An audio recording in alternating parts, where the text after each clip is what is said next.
Go sit on the bed because you know that you want to. God, be honest, I know you're wrong. The internet has been ablaze about Taylor Swift and her new boyfriend, Matty Healy, for the last few days. Taylor and Matty actually broke their silence and made it official, going public with their relationship just this past weekend in Nashville. So, should Swifties be excited about her new boo, or is she taking a step backwards from Joe Alwyn? And is Matty actually an embarrassment to Taylor, bringing her down from making a Nazi salute to saying racial and homophobic remarks? Hey guys, we're back to give you all the juicy details and get you all caught up. So let's spill the tea and dive right in. If you didn't hear, Taylor Swift and Joe Alwyn recently called it quits after being in a committed relationship for 6 years. This was shocking because just a few months prior, everyone believed they would be getting married. When their split was first announced, people assumed something major had occurred, and some speculated that Joe had cheated on Taylor with his co-star Emma Laird. Regardless of how true that rumor is, Taylor has moved on. So how did Taylor and Matty meet? Well, they originally connected back in 2013 and developed a close friendship the following year. And back then, there were already dating rumors about Taylor and Matty since Taylor was spotted at the 1975 concert, and after the concert, she was seen wearing a t-shirt from the show. She gave Matty her phone number.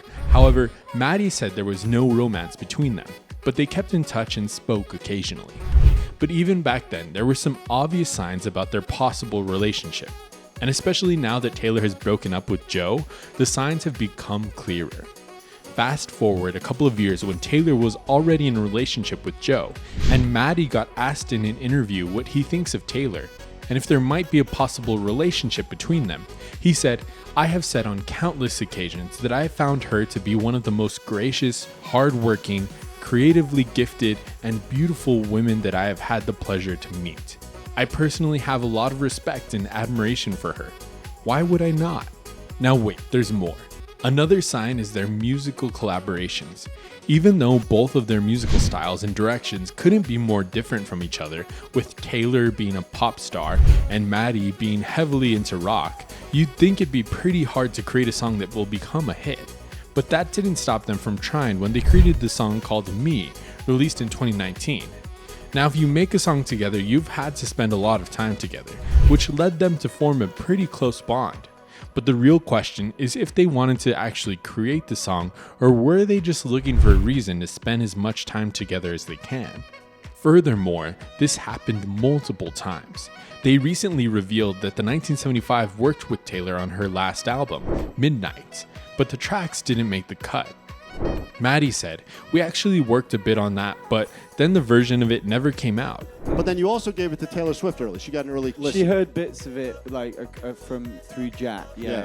Did she return the favor with her latest release and let you listen to it before the general public? Yeah. We actually worked a bit on that, but then the version of it never came out. Which again looks like their main focus was not the music, but points to more about spending time together. But hold on to your seats, because here's the most obvious sign. See, Matty is famous for getting really close and personal with female fans at the 1975 concerts. He's known for kissing his female fans by jumping into the crowd. But ever since Taylor broke up with Joe Alwyn, he has pulled in the reins and toned down his behavior, and especially when Taylor was attending a recent concert back in January, where she performed her #1 hit, Anti-Hero, for the first time. Well, this disappointed a lot of his female fans, and you could even hear their disappointment in the crowd. Matty told the crowd, "I'm not kissing anybody in front of Taylor Swift. Have some respect in front of the Queen. It's not happening." I'm not kissing anybody in front of Taylor Swift. Have some respect. In front of the Queen. It's not happening. This also leads to the question if Anti-Hero was actually written for Matty, because looking at the lyrics, it would seem to fit. Now, what people are really curious about to see is how the impact of Taylor's fame and power on Matty's reputation. Because you see, Matty Healy comes with a whole bag of controversies, and we don't even have to dig deep or go back that far. Just recently in January, Matty was just called out for doing a Nazi salute while on stage. He did this during a performance of the 1975 song Love It If We Made It, as he sang the lyrics, "Thank you, Kanye, very cool." A video of this has been circulating online showing that he was also marching on the spot while performing the Nazi salute. Are you for real, Matty? Oh, I can feel all the Swifties around the world are cringing in unison. His actions have sparked controversy online. Even fans of the band are condemning the singer. Others, however, have claimed that he was being satirical and mocking Kanye West over the rapper's anti-Semitic statements. If that wasn't bad enough, Matty Healy made headlines again just a few months ago for some nonsense BS and rather racist and homophobic remarks on a podcast. Yikes, are you kidding me? During the show, Healy admitted to sending an unreturned direct message to Ice Spice, and while explaining to co-host Nick Mullen who Ice Spice is, Healy and Adam Friedland led into calling the rapper an Inuit Spice Girl and a chubby Chinese lady, before he and Friedland then imitated her imagined accent based on their perception of her racial background. Healy then kept egging on the host to imitate a Chinese and Hawaiian accent. If that wasn't offensive enough, later in the podcast, Healy laughed as Friedland and Mullen then imitated a Japanese accent. Ice Spice, you know who that is? Nick doesn't know who it is. She's like one of the Spice Girls. Yes, that's She's right. like this rapper. She's the girl rapper that from the has Spice one- Girls. Inuit Spice Girl. Just this chubby Chinese lady. Yeah, I rap and music. Do they talk like that? Do Inuits talk like that? They don't talk with a Chinese They accent. talk like a more Hawaiian. yeah, more Yeah, Hawaiian. yeah. Welcome to Hawaii. That Yeah, guy. yeah. Locals only. Locals only. Gulp coconut. Yeah, that's what Ice Spice is like. Now, mind you, Ice Spice is from an African American and Dominican descent, so how in the heck did Healy and these guys arrive at Asians? Taylor, my girl, are you sure you know what you're getting yourself into? But wait, it gets even worse. They went on to make chauvinistic jokes about women and even did a segment on queer baiting about how the LGBTQ+ community perceives to like it.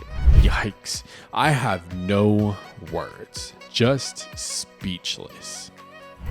Getting back to his controversial Nazi salute, in response to the backlash, just last month, Matty vaguely and kind of sort of apologized for his behavior while on stage. And by apologizing, I mean he made it all about himself and did not specify what he was actually apologizing for. Speaking to a crowd in Auckland, Healy avoided referencing any specific contentious elements from the podcast, but said his joking got misconstrued. He said, "I just feel a bit bad, and I'm kind of a bit sorry if I've offended you. Ice Spice, I'm sorry. It's not because I'm annoyed that me joking around got misconstrued, it's because I don't want Ice Spice to think I'm a dick. I love you. Ice Spice, I'm so sorry."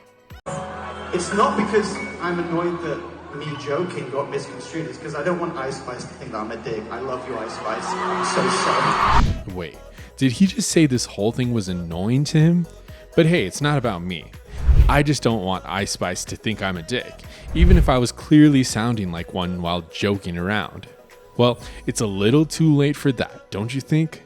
After all the backlash and hate he's been getting, and just when he really needed a boost to his image, now he's Taylor Swift's boyfriend?